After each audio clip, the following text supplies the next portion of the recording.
All right, welcome to The Explainer. Today we're going to dive into a really powerful idea, one that's all about putting our communities back together again.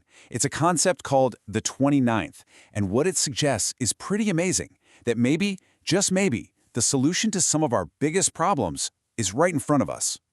So let's kick things off with this African proverb, because it just gets right to the heart of what we're talking about today. That deep, undeniable human need to belong. And listen, this isn't just some nice-sounding poetry, it's a warning. You know that silent question every single one of us carries around? Where do I belong? And this isn't some luxury, not at all. Think about it. Psychologists like Maslow put belonging right up there with our basic needs for food and safety. It's literally hardwired into our DNA. And without it, well, we start to fall apart. But here's the thing. There's a huge problem. For way too many of us, that very place we're supposed to find belonging, the village, our community, it's just breaking down. That social fabric that once held us all together, it feels like it's tearing at the seams. And the consequences? They are stark. Just look at this number, 7 in 10. That's how many young people report feeling lonely, 70%. That's not just a feeling. That is a full-blown crisis of disconnection. And, a vacuum like that doesn't stay empty for long. When the real village gets weaker, something else rushes in to fill the void. And what we get are these false tribes. Things like gangs, consumer culture, online echo chambers. They all offer this sort of counterfeit belonging. It looks like family, it feels like connection for a minute, but deep down, it's hollow.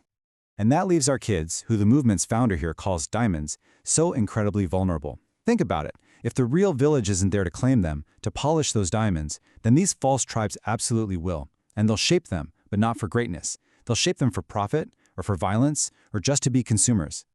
So you gotta ask, what on earth can we do about this?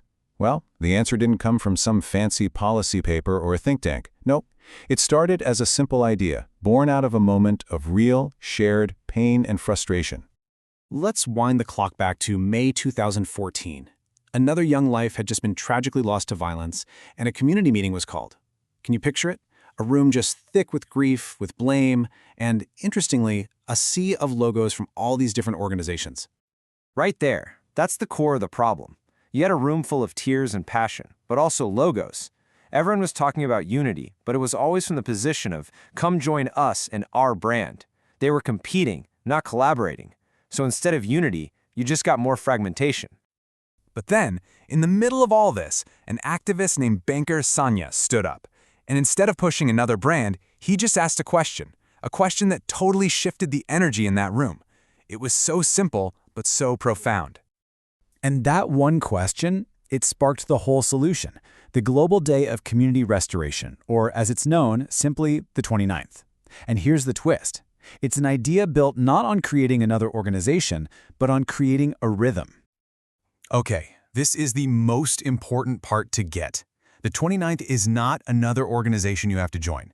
Think of it more like a rhythm, a shared heartbeat for the community. It's like an open source day that anyone, anywhere in the world can plug into. And by doing that, all these small scattered efforts can suddenly become this huge unified wave of community action.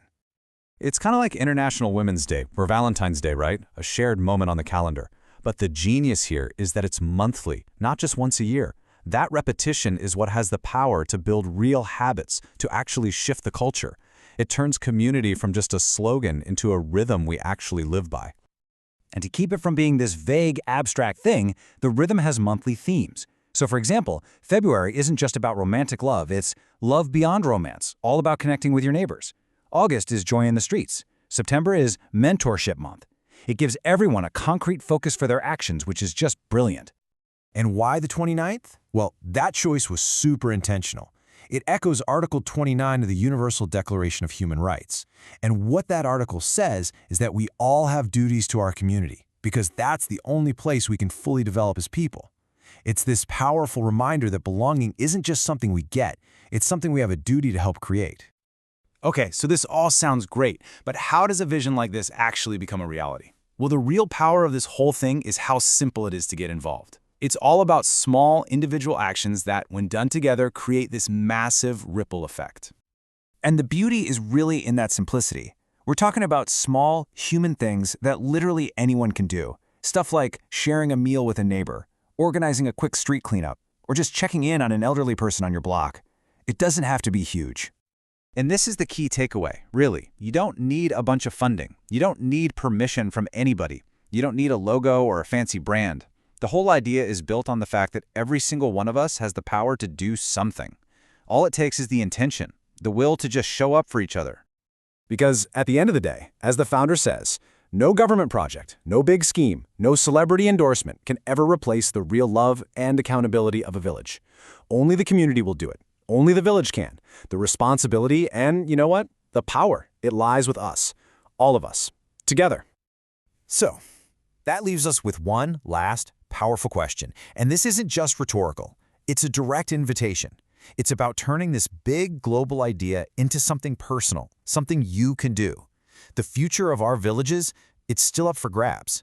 So the question is, what are you going to do on the 29th?